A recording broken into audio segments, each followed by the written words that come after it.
Labdien! Mani sauc Elīna Vaiča, un es mācos Ventspils centra sākuma skolā 2. A klasē. Es pastāstīšu pasaku Zaķis un Lapsa. Reiz dzīvoja Zaķis un Lapsa. Zaķim bija tāšu būti, bet Lapsai ledus pils. Pavasarī Lapsas pils izkusa. Tad viņa aizgāja pie Zaķa. Zaķi, ielai mani savā būdiņā! Zaķis ielaiž arī, bet tik līdz Lapsa būdiņā iekšā, Zaķi pa durvīm izsviež ārā. Zaķīts iet pa ceļu un raud. Pretī nāk vilks. Kāpēc raudi? Kā lai nerauda? Man bija tāša būdiņa, bet Lapsai ledus pils. Pavasarī Lapsas pils izkusa, un tad viņa atņēma manu būdiņu. Ko lai dara? Nebēdā, es Lapsu padzīšu. Tik līdz vilks ieiet pa būdiņas durvīm, Lapsa sauc: ārā, ārā, kā laikš tā visus izsviedīšu. Vilks nobīstās un aizbēg, bet Zaķīts atkal iet pa ceļu un raud. Pretī nāk Lācis. Kāpēc raudi? Kā lai neraud? Man bija tāša būdiņa, bet Lapsai ledus pils.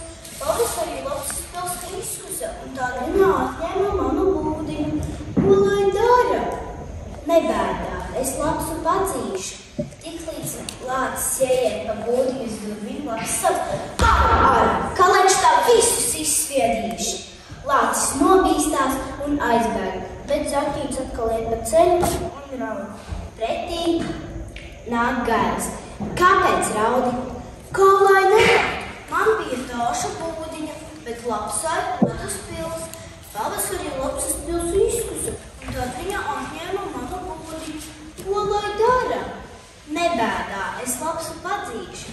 Tik līdz Gailis ieiet pa būdiņas durvīm, Lapsa sauc: ārā, ārā, kā laikš tā visus izsviedīšu.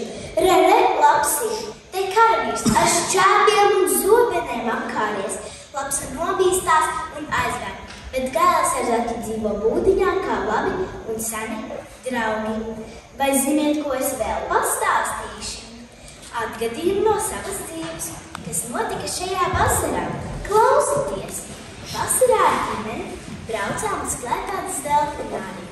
Pa ceļam ejot uz delfināriju, redzējām zvejas kuģus. Uz vienu no tiem bija izstāde par senajiem zvejnieku laikiem. Redzējām fotogrāfijas, kur zvejnieki bija Āfrikās. Viena fotogrāfija izskatījās ļoti līdzīga tai, ko es redzēju Omas mājās. Tajā bija redzami zvejnieki un arī mans opis ar ūsiņām.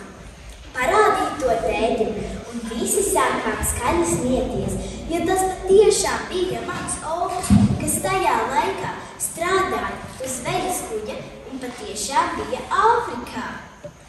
Tā kā man patīk matemātika, es pastāstīšu arī vienu anekdoti par to. Matemātikas stunda. Tagad, ja tev vienā bikšu kabatā ir 2 eiro, bet otrā 5, ko var secināt? To, ka esmu uzvilcis svešas bikses.